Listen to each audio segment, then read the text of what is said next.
नमस्कार दोस्तों, यहाँ पर आप लोग देख सकते हैं मेरे पास 9th क्लास के छात्रों के लिए जो रजिस्ट्रेशन हो रहा है ना, ये उसी का फॉर्म है। अब इस फॉर्म को बिना गलती के कैसे सही सही भरेंगे हम इस वीडियो में आपको बता देते हैं। देखिए, अगर एक भी गलती हो जाता है ना, तो या तो आपका फॉर्म रद्द हो जाएगा, या तो आप दोबारा फॉर्म लेकर नया इसे फिर से भरने की कोशिश करेंगे। तो मैं कोशिश करूँगा, बार बार फॉर्म लेकर पैसा बर्बाद करने से बेहतर है वीडियो को अच्छे से देखो और लाइन बाय लाइन सही तरीके से आप लोग भर लीजिए, ठीक है ना।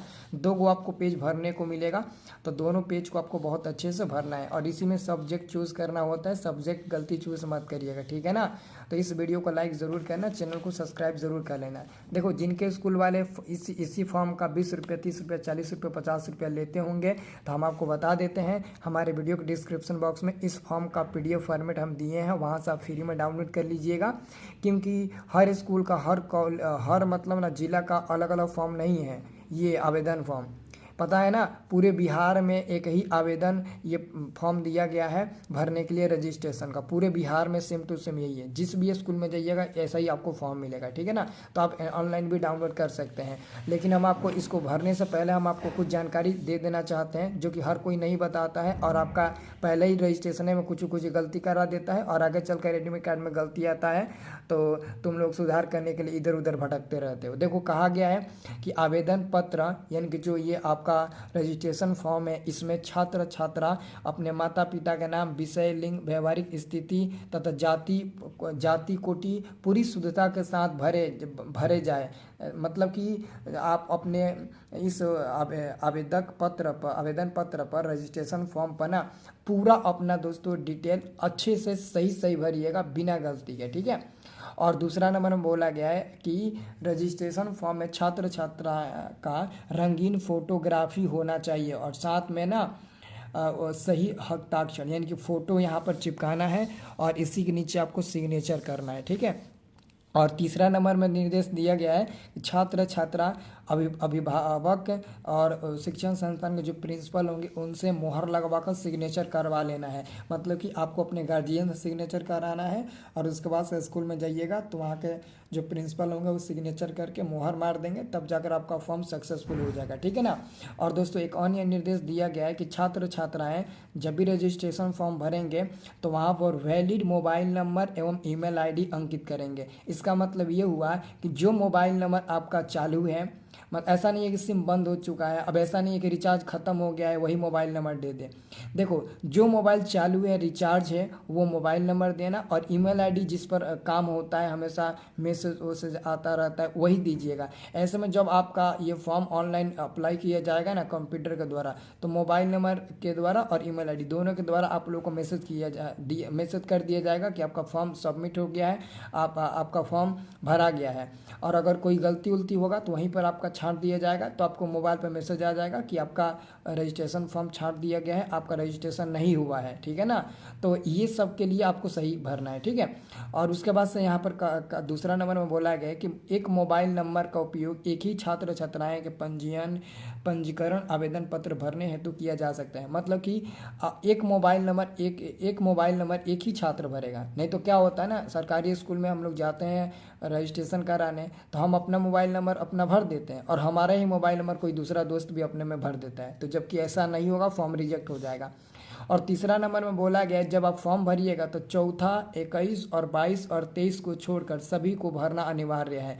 मतलब कि 4 नंबर, 21 नंबर, 22 नंबर, 23 नंबर अगर आप नहीं भी भरोगे ना तो चलेगा, बाकी इसके अलावा अगर एक भी नहीं भरते हो तो गड़बड़ हो जाएगा। मतलब कि 4 नंबर, 21 नंबर, 22 नंबर, 23 नंबर आप अब मन करेगा तो भरिएगा, मन करेगा तो नहीं भरिएगा। अगर इसमें जो भी पूछा गया है वो डेटा आपके पास होगा तो भरिएगा, नहीं तो मत भरिएगा। अब आइए दोस्तों, हम आपको यहाँ पर समझाते हैं। जब भी दोस्तों आप लोगों को रजिस्ट्रेशन फॉर्म भरना होगा तो सबसे पहले दोस्तों ऊपर सब कुछ सही से पढ़ लीजिएगा। कह रहा है ना कि please fill the form in English block letter and each word will be separated by a blank box. कहने का मतलब कह रहा है कि जो भी मतलब कि बॉक्स वाला आपको दिख रहा है, जैसे बॉक्स यहाँ यहाँ यहाँ जो भी बॉक्स वाला दिख रहा है उसमें इंग्लिश में लिखना है, और वो भी इंग्लिश के बड़े बड़े अक्षरों में, कैपिटल लेटर में, ठीक है ना। तो आपको स्मॉल, अगर कहीं भी स्मॉल लेटर में एक भी नाम लिख दिए तो पूरा फॉर्म काट देगा टीचर, जमा करने से पहले रिजेक्ट कर देगा। तो कैपिटल लेटर में भरना है, ठीक है। और जहाँ हिंदी में कहेगा वहीं हिंदी में भरना है, जहाँ इंग्लिश में कहेगा वहाँ इंग्लिश में भरना है। देखिए, तो पहला नंबर कैटेगरी में क्या चूज़ करना है, रेगुलर प्राइवेट है। तो रेगुलर प्राइवेट में फ़र्क क्या, अंतर क्या होता है। रेगुलर मतलब होता है जैसे कि क्या आप पहली पहली बार 2027 में एग्ज़ाम दे रहे हैं, या फिर आप प्राइवेट हैं, कभी दे चुके हैं, फिर से आप आवेदन कर रहे हैं, या फिर आप डायरेक्ट मतलब ना फॉर्म भर कर एग्ज़ाम देना चाहते हैं। वैसे अगर आप स्टूडेंट होंगे तो प्राइवेट कहेंगे, आप सरकारी स्कूल में नहीं पढ़ते हैं, डायरेक्ट फॉर्म भरना चाहते हैं और आप डायरेक्ट एग्ज़ाम देना चाहते हैं, तो वैसे स्टूडेंट प्राइवेट होते हैं। जो ऑलरेडी 9th क्लास में सरकारी में पढ़ता है, सरकारी में पढ़ता है, 2027 में एग्ज़ाम देने वाला है, पहली बार एग्ज़ाम दे रहा है मैट्रिक का, वो रेगुलर पर क्या करेंगे, ऐसे वो लोग रेगुलर पर टिक लगा देंगे, ठीक है। उसके बाद दोस्तों यहाँ पर आया है स्कूल कोड भरने के लिए। तो हर स्कूल का कोड अलग होता है, आपके स्कूल का कोड अलग होगा, या तो आपको पता होगा, या तो अपने दोस्तों से पूछ लेना, या तो स्कूल में जाकर पता कर लेना। जैसे हमारे यहाँ का एक स्कूल है जिसका कोड है 92-053, तो 92-053 लिख देंगे। 5 ही को कोड होता है, हर स्कूल का 5 को ही कोड होता है, तो 5 को यहाँ पर कोड लिख देना। और रंगीन फोटो चिपका देना, जो बड़ा वाला गोंद आता है इतना बड़ा, वो वाला गोंद ले लीजिएगा, मोटे का होता है, और यहाँ पर चिपका दीजिएगा, और उसी के नीचे ऊपर थोड़ा चिपकाइएगा इतना जगह छोड़कर, और यहाँ पर सिग्नेचर कर दीजिएगा। सिग्नेचर हिंदी में या इंग्लिश में जैसे करते हैं वैसे कर दीजिएगा। By the way example for, हम सिग्नेचर मानते हैं, हम ऐसे करते हैं सिग्नेचर, मान लेते हैं हम ऐसे सिग्नेचर कर देते हैं, ऐसे सिग्नेचर कर देते हैं, तो हम ऐसे सिग्नेचर कर देंगे। आप जैसे करते हैं वैसे ऐसे सिग्नेचर कर देना। जो भी आपका सिग्नेचर करने का तरीका है, नज़रिया है, जैसे आप करते हैं हमेशा वैसे आप लोग सिग्नेचर कर दीजिएगा, ऊपर फोटो लिख दीजिए, फोटो चिपका दीजिएगा। अब यहाँ पर दोस्तों बोल रहा है कि स्कूल का नाम। अब दोस्तों स्कूल का नाम क्या भरना है, तो दोस्तों आपके स्कूल का तो नाम अलग होगा, सारे स्कूल का नाम अलग अलग होगा, तो स्कूल का नाम आपको कैपिटल लेटर में भरना है। कैसे भरना है मैं आपको बता देता हूँ। जैसे कि हमारे स्कूल का नाम है राजवंशी देवी हाई स्कूल, तो हम कैसे लिखेंगे, कैपिटल लेटर में लिखेंगे राज, RAJ, राजवंशी, तो RAJ, फिर एगो छोड़ देंगे, फिर लिखेंगे VANSH, राजवंशी, राजवंशी हो गया। देवी तो एगो छोड़ेंगे, फिर लिखेंगे DEVI, राजवंशी देवी। और हाई लिखना है तो लिखिएगा एगो छोड़कर HIGH हाई, और एगो छोड़कर लिख दीजिएगा SCHOOL, स्कूल, यही होता है ना, स्कूल हो गया, ठीक है। तो ऐसा आप लोग लिख दीजिए, और भी जो बड़ा नाम होगा तो वो आप लोग नाम लिख दीजिएगा, ऐसे आपको कैपिटल लेटर में लिखना है। फिर दोस्तों यहाँ पर चौथा नंबर में अपार ID। अपार ID, देखो आप लोग बिहार में ही नहीं, पूरे भारत में अपार ID कार्ड हर स्टूडेंट का बना है। अगर आपका अपार ID कार्ड बना होगा तो अपार ID कार्ड नंबर दे दीजिएगा। अगर कोई बोलेगा कि अगर किसी के पास नहीं होगा तो वो नहीं भरेंगे, ज़रूरी नहीं है कि यहाँ पर भरना।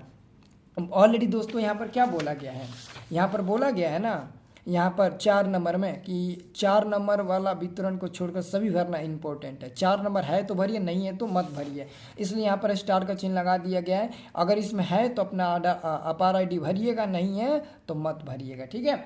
और यहाँ पर बोल रहा है कि विद्यार्थी का नाम हिंदी में, तो जैसे कि मेरा नाम रंजन है तो हम अपना नाम रंजन ऐसे हिंदी में लिखेंगे। जैसे कि मेरा पूरा नाम है रंजन कुमार, पूरा नाम लिखिएगा रंजन कुमार, है ना, कुशवाहा, पूरा नाम मेरा है। तो आप लोगों को भी क्या करना है, ऐसे पूरा ऐसे करके नाम लिख देना है। और वही नाम दोस्तों यहाँ पर इंग्लिश में बोला जा रहा है तो यहाँ लिखना है। कैसे लिखिएगा इंग्लिश में, तो रंजन RAN, आप अपना नाम लिखिएगा, मैं लिख कर बता रहा हूँ कैसे ऐसे लिखना है। तो RANJAN, रंजन लिख दीजिएगा, फिर एक स्टेप छोड़कर लिख दीजिएगा KUMAR, रंजन कुमार, ठीक है। और यहाँ पर लिख देंगे KUSH, कुशवाहा, ऐसा हम लोग लिख देंगे कुशवाहा, ठीक है। ये हो गया, तो ऐसे ही आपको नाम लिख देना है इंग्लिश में, ठीक है। तो ऐसे दिखने में भी अच्छा रहेगा। उसके बाद यहाँ पर अपने माता जी का नाम लिखना है। आपके माता जी का क्या नाम है, आप अपने माता जी का यहाँ पर नाम लिख देना, और वही नाम अपने माता जी का इंग्लिश में यहाँ पर लिखिएगा कैपिटल लेटर में। याद रहे दोस्तों, आपको ना अपने माता पिता का एक बार आधार कार्ड ले लेना चाहिए और उनके आधार कार्ड पर जो इंग्लिश में हिंदी में नाम लिखा होगा उसी से मिला मिलाकर आप लोग लिख लीजिएगा, ठीक है। और 7वां नंबर में पिता का नाम लिखना है, अपने पिताजी का नाम हिंदी में लिखिएगा और वही अपने पिताजी का नाम इंग्लिश में कैपिटल लेटर में इसमें आप लोग भर दीजिएगा, ठीक है। अब दोस्तों आता है 8वां नंबर। 8वां नंबर में सबसे मुश्किल आता है। मुश्किल इसलिए होता है कि स्टूडेंट का जो 8वां का टीसी है उसमें अलग है और जो आधार कार्ड है उसमें अलग है। तो एक बात हम आपको बता देते हैं, स्कूल वाले बहुत तेला बेला करते हैं। वो पता है क्या कहेंगे कि जो आपका डेट ऑफ बर्थ 8वीं के टीसी में उसी के अनुसार ये भरना है। लेकिन आप सोच रहे होंगे कि मेरे आधार कार्ड में डेट ऑफ बर्थ ये है, हम आधार कार्ड से भरना चाहते हैं, तो आगे चलकर बहुत बड़ी प्रॉब्लम खड़ा हो जाएगा और स्कूल वाले ही प्रॉब्लम खड़ा करेंगे। चाहे कुछ भी करेंगे स्कूल वाला कोई बात नहीं सुनेगा टीचर, हम आपको बता देते हैं। तो बढ़िया रहेगा कि आपके 8वीं के टीसी के अनुसार ही आपको आधार कार्ड रखना चाहिए। अगर देखो 8वीं का टीसी तो तुम सुधार नहीं सकते हो, एडमिशन हो गया, टीसी जमा हो गया है, तो ऑप्शन यही होगा कि आप लोग आधार कार्ड सुधरवा लीजिएगा। जिसका गलत हो वो, जिसका आधार कार्ड पर अलग और 8वां के टीसी में अलग होगा तो बाबू पहले ही सुधार करवा लीजिएगा, अभी बहुत टाइम है, ठीक है ना। तो यहाँ पर अपना डेट ऑफ बर्थ भरिएगा, ठीक है। और उसके बाद कह रहा है प्लीज टिक द अप्रोक्सिएट बॉक्स, यानी कि अब 9 नंबर में आपको टिक लगाना है। 9 नंबर बोल रहा है जेंडर, अगर आप लड़का हैं तो इस पर टिक लगाइएगा, लड़की हैं तो इस पर टिक लगाइएगा, ठीक है। उसके बाद से यहाँ पर देखिएगा 10 नंबर में नेशनलिटी, आप क्या इंडियन है ना, तो सब कोई इंडियन है तो इंडियन पर टिक लगा दीजिएगा। उसके बाद से कास्ट कैटेगरी को बढ़िया से भरना है, ठीक है ना, इसको बढ़िया से भरना है। अगर आप लोगों को कास्ट कैटेगरी के बारे में आपको नहीं पता है कि मेरा कास्ट क्या है, जैसे कि कोई पंडित है, कोई भूमियार है, कोई यादव है, कोई कुशवाहा है, कोई पटेल है, कोई राम है, कोई माझी है, कोई चमार है, कोई बैठा है, अलग अलग कास्ट के आप लोग स्टूडेंट हो, ठीक है ना। तो आपके कास्ट का आपकी जो जात है ना उसका कास्ट कैटेगरी पता होना चाहिए। नहीं पता है तो घर वालों से पूछ लेना, नेट पर सर्च कर लेना या फिर कमेंट बॉक्स में पूछना, हम रिप्लाई दे देंगे। अगर हमको पता होगा तो मैं ज़रूर आपको बता दूंगा आपके कास्ट के बारे में, ठीक है ना, और वो भी सही बताएंगे। तो आप लोग टिक लगा लीजिएगा। जैसे कि हम पता है हम BC में आते हैं, तो हम BC में आते हैं तो हम BC पर टिक लगा दें। एक्चुअली में दोस्तों हम BC में ना, देखिए ये जो BC होता है ना, BC, तो BC में 2 पार्ट होता है। BC में 2 पार्ट होता है, BC1 होता है और एक होता है BC2 होता है। तो BC1 में जैसे कि जो गुप्ता लोग हो गए, शाह लोग हो गए, वो लोग आते हैं, और भी बहुत कास्ट कैटेगरी आता है। और जो BC2 होता है ना उसमें हम लोग आते हैं। हम लोग मतलब कौन, जैसे कि कुशवाहा लोग हो गए और यादव भाई लोग हो गए, तो इन लोगों का इधर आता है BC2 में। लेकिन BC1 BC2 अलग अलग नहीं दिया, BC ही दिया, तो BC पर ही आप लोग टिक लगा दीजिएगा, ठीक है। बाकी जो SC ST होगा अपना देख कर टिक लगाइएगा, मैं जो बोल रहा हूँ उसी में मत टिक लगा देना, अपना अपना देख कर टिक लगाना। उसके बाद दोस्तों मेन 12 नंबर आता है, इसमें कोई नहीं समझ पाता है, डिफरेंशियली एबलेट। इसका मतलब क्या होता है 12 नंबर, इसका मतलब होता है क्या आप मतलब कि विकलांग हैं। विकलांग का मतलब समझते होंगे, अगर आपका पैर या हाथ या फिर टूटा उटा होगा बचपन से ही, आप विकलांग होंगे, तो आप कहिएगा यस मैं विकलांग हूँ। अगर विकलांग वगैरह नहीं है तो यहाँ पर नो पर टिक लगा दीजिएगा। अगर विकलांग नहीं है तो नो पर टिक क्रॉस कर दीजिएगा, और अगर आप विकलांग हैं तो टिक लगाइएगा।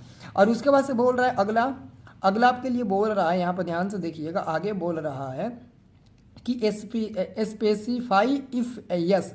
इसका मतलब ये होता है कि अगर आप किसी बीमारी से पीड़ित हैं, जैसे कि बहुत ऐसे स्टूडेंट होते हैं जिनको 4 साल 5 साल बचपन से तरह तरह की बीमारियां होती रहती है और है, तो अगर आपको कोई बीमारी है तो उस बीमारी का नाम लिख देना, हो सकता है कि सरकार आपको मदद करे, तो ज़रूर लिख दीजिएगा, नहीं तो छोड़ दीजिएगा, कोई बीमारी नहीं है तो।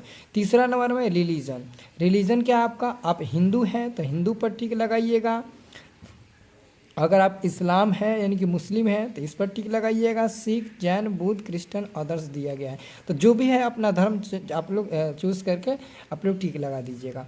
उसके बाद 14 नंबर में आता है रूरल और अर्बन। इसका मतलब क्या होता है, रूरल का मतलब होता है गांव यानी कि ग्राम। अगर आप गांव देहात से आते हैं, जैसे आपका घर जो है एकदम देहाती इलाका में है, हम एकदम गांव देहात के एकदम देहाती आदमी हैं, तो अगर गांव देहात से आते हैं तो इस पर टिक लगाइएगा। अगर आप शहर से आते हैं तो इस पर टिक लगाइएगा। मतलब कि जैसे कि आपका शहर में घर है, शहर में आपको रहना है, शहर में जो रहता है ना खास तौर पर उसका ज़मीन मतलब कि उतना नहीं रहता है ना, वो शहर में हमेशा के लिए बस जाता है अपना गांव छोड़कर, या तो गांव छोड़ता है तो ज़मीन जायदाद किसी को पैसा पर दे देता है खेती बाड़ी करने के लिए, नहीं तो अपना ज़मीन जायदाद बेचकर शहर चल जाता है। तो मतलब जो शहर में रहते हैं वो अर्बन पर टिक लगाएंगे, जो गांव देहात में रहते हैं रूरल पर। और 15 नंबर में है मैरिड, मतलब कि अगर आपका शादी हो चुका है तो इस पर टिक लगाइएगा, अगर शादी नहीं हुआ है तो इस पर टिक लगाइएगा। हमें लगता है किसी का शादी अभी नहीं हुआ होगा तो इस पर टिक लगाइएगा। बहुत ऐसे लड़की हैं जिनका शादी हो जाता है फिर भी वो एग्ज़ाम देती है फॉर्म भरकर रजिस्ट्रेशन कराकर, तो इस पर टिक लगाइएगा। अगर नहीं शादी हुआ है तो अनमेरिड पर टिक लगा दीजिएगा। यहाँ पर मोबाइल नंबर याद रहे, मोबाइल नंबर वही डालना है जो कि हमेशा चालू रहे और जिस पर रिचार्ज हो। और 17 नंबर 18 नंबर ध्यान से सुनिएगा। 17 नंबर बोला गया है कृपया आधार नंबर अंकित करें। यदि विद्यार्थी को आधार नंबर आवंटित नहीं हुआ है तो विद्यार्थी के द्वारा इस आवश्यक की घोषणा स्तंभ 18 में की जानी आवश्यक होगी कि उन्हें आधार नंबर आवंटित नहीं हुआ है। मतलब कि अगर किसी विद्यार्थी का आधार कार्ड नहीं है तो वो यहाँ पर नहीं भरेंगे, लेकिन वो 18 नंबर में आकर शपथ लेंगे, एक घोषणा पत्र के तहत सिग्नेचर करेंगे यहाँ पर कि मेरा आधार कार्ड नहीं है इसलिए मैंने यहाँ पर आधार नंबर नहीं डाला। सिंपल सी बात है, अगर आपका आधार नंबर है तो यहाँ पर आधार नंबर डाल दीजिएगा, और 18 नंबर में यहाँ पर बोला गया सिग्नेचर करने के लिए तो सिग्नेचर मत करिएगा। यहाँ पर वही विद्यार्थी सिग्नेचर करेंगे जो 17 नंबर में आधार नंबर नहीं भरे होंगे, किसी कारण उनका आधार कार्ड नहीं बना होगा, तो वही लोग इसमें न भरकर यहाँ सिग्नेचर करेंगे। अगर आपका आधार नंबर है यहाँ पर भर दीजिएगा, इसको सिग्नेचर मत करना, यहाँ पर छोड़ देना 18 नंबर। अभी ना कि यहाँ भर दो यहाँ सिग्नेचर कर दो, लिखा है तो कर दो, गलती हो जाएगा, ठीक है ना। ठीक है, उसके बाद से अगला आइएगा। उसके बाद दोस्त यहाँ पर ईमेल आईडी भर देना, सब आपको कैपिटल लेटर में भरना है। ईमेल आईडी किसी का भी भर सकते हो, ज़रूरी नहीं अपना ही भरो, लेकिन जो ऑलरेडी चालू है वही भरना। और एड्रेस में बहुत गलत होता है। एड्रेस में कैसे भरना होता है मैं आपको बता देता हूँ। एड्रेस में जैसे कि आपका विलेज में क्या भरना है, VI और DL लिख दीजिएगा विलेज, तो और विलेज लिखिएगा और आगे का और अंक मत लीजिएगा, ऐसा डैश दे दीजिएगा। तो मानते हैं विलेज मेरा घर, जैसे कि मैं अपने गांव का नाम लिख देता हूँ एग्जाम्पल पर, तो लिखूँगा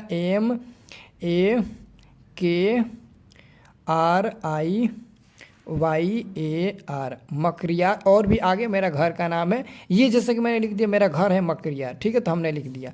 फिर यहाँ पर दोस्तों एक कोठा छोड़ेंगे, फिर यहाँ पर लिखेंगे PO का मतलब होता है पोस्ट ऑफिस, तो पोस्ट ऑफिस जहाँ होगा आप लोग लिख दीजिएगा। अगर यहाँ ख़त्म होता है तो यहाँ पर छोड़कर आगे लिखिएगा PS का मतलब होता है पुलिस स्टेशन, यानी कि थाना कहाँ है वो लिख दीजिएगा। और लिख देने के बाद यहाँ आ गए। अब दोस्तों पूछा गया है कि डिस्ट्रिक्ट, तो आप लोग क्या करना, डिस्ट्रिक्ट आप लोग ऐसे लिख देना, मतलब कि यहाँ तक मान लेते हैं कि यहाँ तक आपका ख़त्म हो गया, तो डिस्ट्रिक्ट में लिखिएगा DIST और डैश और यहाँ पर डिस्ट्रिक्ट लिख दीजिएगा। मतलब आपको ऐसे ही करके आपको भरना है, ठीक है। उसके बाद दोस्तों यहाँ पर पिन कोड, आपके एरिया का पिन कोड अलग होता होगा, तो यहाँ पर पिन कोड भर दीजिएगा। और बैंक अकाउंट नंबर यहाँ पर बोला गया है, देखिएगा यहाँ 21 नंबर 22 नंबर 23 नंबर, देखिए 21 22 23, अगर आपका बैंक अकाउंट है तो भरिए, और IFSC कोड है तो भरिए, नेम ऑफ बैंक अगर है तो भरिए। मतलब कि अगर आपके पास पर्सनल खाता है बैंक ऑफ इंडिया का, Punjab national bank, bank of Baroda, bank of India, किसी का, तो बैंक का अकाउंट नंबर लिख दीजिएगा और यहाँ पर IFSC कोड लिख दीजिएगा और यहाँ पर बैंक का नाम लिख दीजिएगा। अगर है तो ठीक है, नहीं है तो मत लिखिएगा, ठीक है, कोई ज़रूरी नहीं है।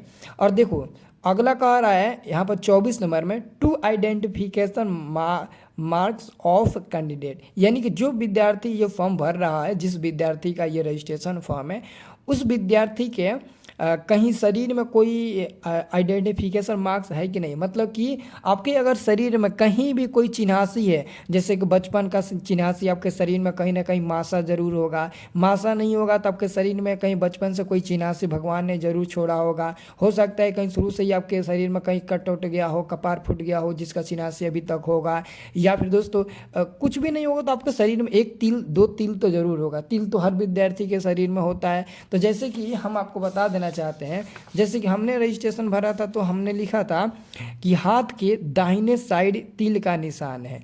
तो यहाँ पर आप लिख दीजिएगा हाथ के दाहिने साइड एगो तिल का निशान है और हाथ के बायां साइड एगो निशान है, मतलब कि हाथ के दोनों साइड एगो तिल के निशान है। देखिएगा अभी हम आप शरीर में दिखाते हैं, या तो हाँ देखिए यहाँ पर दिख रहा है ना सबको, यहाँ पर देखिएगा एगो तिल का हमारा निशान दिख रहा है, यहाँ पर भी दिख रहा है। मतलब कि आप अपने शरीर में खोजिएगा ना तो कहीं ना कहीं तिल का निशान मिल जाएगा, तो वही लिख देना। अगर इंग्लिश में लिखना है तो लिख दीजिएगा देयर इज अ मोल, क्योंकि तिल को मोल कहते हैं। तो mole mark on the right side of the hand, ये इंग्लिश में लिख दीजिएगा या हिंदी में लिख दीजिएगा, ठीक है ना। एगो राइट साइड एगो लेफ्ट साइड लिख दीजिएगा। उसके बाद 25 नंबर में दोस्तों सब्जेक्ट अफेयर। यहाँ पर आपको कहा रहा है कि note tick any one option in the subject section 25 का पहला तीसरा और पांचवा। तो पहला तीसरा और चौथा, पहला तीसरा चौथा में ना आपको क्या करना है, पहला तीसरा चौथा में ना आपको टिक मारना है जो है। तो जैसे कि मानते हैं कि आप अगर हिंदी लेना चाहते हैं तो हिंदी पर टिक लगा दीजिएगा पहला में, और दूसरा में क्या लेना चाहते हैं तो दूसरा में आप लेना चाहते हैं क्या, तो दूसरा में आप लेना चाहते हैं संस्कृत, तो संस्कृत पर टिक लगा दीजिएगा। बहुत ऐसे विद्यार्थी होते हैं जो जैसे मुस्लिम छात्र जो होते हैं वो कहते हैं कि नहीं हम उर्दू लेंगे, तो उर्दू पर टिक लगा दीजिएगा और नॉन हिंदी पर टिक लगा दीजिएगा। बहुत विद्यार्थी होते हैं वो मैथिली ले लेते हैं और नॉन हिंदी ले लेते हैं, टिक लगा देना। जो भी टिक लेना होगा पहला और दूसरा में से एक और को आप लोग लेकर टिक लगा दीजिएगा। बाकी तीसरा नंबर में दोस्तों कंपलसरी फॉर विजुअली इम्पेयर, ये कंपलसरी है, ये कंपलसरी सबके लिए है। मतलब कि math, science, social science, English, कोई भी कास्ट का कोई भी धर्म का विद्यार्थी है वो लेगा हर हालत में। तुम मना ही नहीं कर सकते हो कि नहीं इंग्लिश नहीं लेंगे, लेना ही पड़ेगा, ठीक है। तो हमारा ये 6 सब्जेक्ट हो गया। अगर दोस्तों आपको मन करता है कि हम एडवांस में मतलब एक्स्ट्रा में एगो मैथ लेना चाहते हैं, या फिर एक्स्ट्रा में म्यूजिक लेना चाहते हैं, संस्कृत, डांस, या फिर एक्स्ट्रा में जो भी लेना चाहते हैं आप ले सकते हो, नहीं भी ले सकते हो। लेना तो लेना, नहीं तो छोड़ देना, नहीं लेना होगा तो। उसके बाद 26 नंबर में कुछ नहीं करना है ना। अब उसके बाद से दोस्तों यहाँ पर क्या करना है, सिग्नेचर ऑफ पेरेंट या गार्जियन। आपके घर में कोई भी माता पिता हो, आपके घर में माता पिता होंगे या फिर कोई भी गार्जियन होगा तो गार्जियन का सिग्नेचर करवा लेना। और यहाँ पर स्टूडेंट सिग्नेचर इन हिंदी, यानी कि आप अपना सिग्नेचर हिंदी में करिएगा और यहाँ पर सिग्नेचर अपना इंग्लिश में करिएगा। और यहाँ पर प्रिंसिपल सिग्नेचर करेंगे, सील और लगा देंगे, प्रिंसिपल हो जाएगा, मोहर लगा देंगे, सिग्नेचर कर देंगे। और यहाँ पर भी लिखा गया है all above information on compulsory 4/21/22/23, मतलब कंपलसरी नहीं है, ये कंपलसरी नहीं है कि देना ही है, ठीक है ना। ये 4 number 21 number 22 number 23 number compulsory नहीं है, ठीक है ना। तो ये हमारा पूरा फॉर्म हो गया। अगर इसमें कोई भी छूटा होगा कुछ तो आप लोग ज़रूर बताइएगा। ये मैंने आपको बहुत अच्छे से बता दिया। हर कोई आपको ना बढ़िया से नहीं ना बताएगा, हम समझते हैं ना कि थोड़ा सा गलती होगा तो आगे चलकर क्या दिक्कत होगी आप लोगों को, इसलिए हम सही सही बताते हैं। हम भले देरी से वीडियो देते हैं बट सही सही हम आपको बताते हैं।